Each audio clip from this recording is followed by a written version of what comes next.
Hey guys, my name's Shelley and I'm the Irish foodie, and today we're going to be doing a recipe video. So I am making a traditional corned beef hash recipe. So if you haven't tried it, give it a whirl because it's really easy and it's a really tasty dish. Now this is a mega tasty dish and there aren't a lot of ingredients in it, to be honest, and it's really simple to cook. So as you can see, these are things I've just kind of got lying around that I've had from other dishes anyway, and I'm just going to use them to make this stew today. I'm starting off with these potatoes. I've got small potatoes. You can use any that you like. I just happen to have these left over and I don't want them to go in the bin, so I'm going to use these guys, but it really doesn't matter. I've also got 2 white onions. Again, these were just left over and rattling around in the cupboard. And I've got 4 large carrots. I've gone for 2 tins of corned beef. I'm not sure if you've ever had this before. It's like a compressed can of corned beef with, it's got like quite a lot of fat and stuff in it. It's not very healthy, but it is very tasty. It's super old fashioned. I think an old fashioned cut of meat. It used to be really cheap. It's actually very expensive now to buy in the shops. I'm going to use some of the cabbage vinegar in my dish. That just makes it pop. It tastes really good, so some of that will go in. I've got some corn flour just to thicken the actual stew itself, because I say it's a stew, but it does look more soupy at the beginning. And then I've got some stock cubes here. These are just the Knorr stock pots. I love these because they've got like so much flavour in them. I'm going to use some fresh parsley. That's just for a bit of jazz at the end. And then salt and pepper, obviously. Give it a good go. So before I start, I just want to show you what corned beef actually looks like in case you haven't ever seen it before. It looks pretty gross, doesn't it? It tastes much better than it looks, honestly. But that is it before I've chopped it up.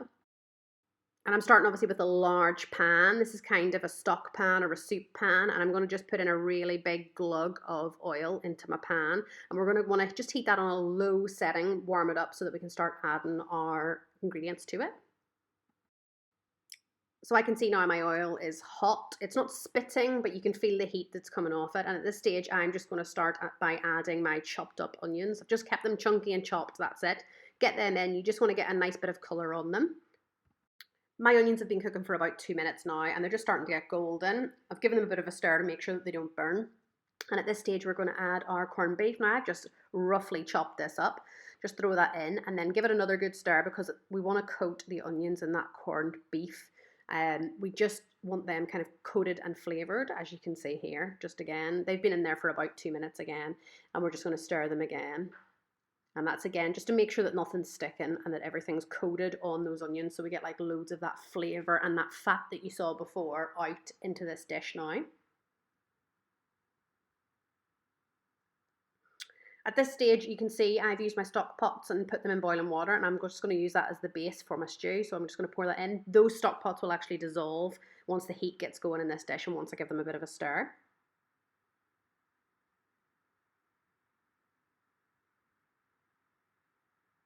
And then I'm going to top it up with some more boiling water because it is a stew after all, so we don't want it to be too dry. So once I've brought that to the boil, what I'm going to do is I'm going to add my carrots. Again, keep them really chunky. You don't want them to go squishy because this is going to cook for a little while. And my potatoes, I've kept them whole because again, I don't want them turning into mush in my dish. And then I'm just going to turn my temperature down on my pan and stick the lid on and simmer this for about 30 minutes. After about 20 to 30 minutes, everything will be cooking really nicely. And this is the time when we're going to add our seasoning. So just be really careful because it will be boiling. I've taken off the lid. There'll be steam everywhere, so just use a cloth. And then I'm going to just season this with lots and lots of pepper and just a tiny bit of salt because those stock cubes that I used before will be quite salty. So don't go wild on the salt at this stage. You want to try it in a bit. And if you need salt, then add it at that point. And then I'm going to take that lovely vinegar from the pickled cabbage that I had before. Yep. So this, I always keep a jar of this vinegar in the fridge, even when the cabbage is done. And this will just add an amazing flavour to this dish. So as you can see, I mean, I'm going to be quite liberal with it. I'm going to probably add about 3 tablespoons. I'm free pouring it. You can obviously add it out. I know how much I like in this dish. And actually sometimes in a little bit, once it's cooked for 10 more minutes, when you try it, you might want to add some more. Don't be scared. Just give it a stir and then, as I say, let it go for 10 minutes and then give it another taste and check your seasonings again. After about 10 minutes, we are ready to go. And I'm going to, at this stage, add this cornstarch that you saw before. Now, that obviously is a dry powder, but I've mixed it with some hot water to make a kind of paste. This is 2 teaspoons. I'm going to throw the whole lot in because this dish at the minute you can see is very, very wet, more like a soup. We don't want that. We want it to be a lot thicker. So I'm going to get all of this in, give it a really good stir, and then just give it kind of 5 minutes to thicken up. And you will notice quite quickly it will start thickening up into that kind of stew-like texture that you really know and love. I'm giving it a stir because I don't want any clumpy bits of cornstarch in there. And then I'm going to add that parsley that you saw before. Now I'm just going for the ready chopped parsley that you keep in your fridge, but it really doesn't matter. If you've got a plant out the back, if you've got frozen parsley, whatever, just use it. And I'm just being really liberal here because it is for colour and a little bit of flavour. But you can use as little or as much as you like. I love parsley, so I'm going to use a little bit extra. Give it a really good stir, and then it's just going to take a couple of minutes on the heat, and it's going to be ready once that's thickened. And there we have it. That is our corned beef hash. Okay, and as I said, this is a really traditional dish. It differs from place to place. So if you have this in Ireland versus Manchester versus Liverpool versus Leeds, it's different everywhere you make it. This is the Manchester version that I've made, and it's really cheap and really tasty. But I actually find that if you leave it in the fridge for a couple of days, it actually tastes better. All the flavors will come out. This is the finished product, and we ate it 2 days after I made it, and it tasted fantastic.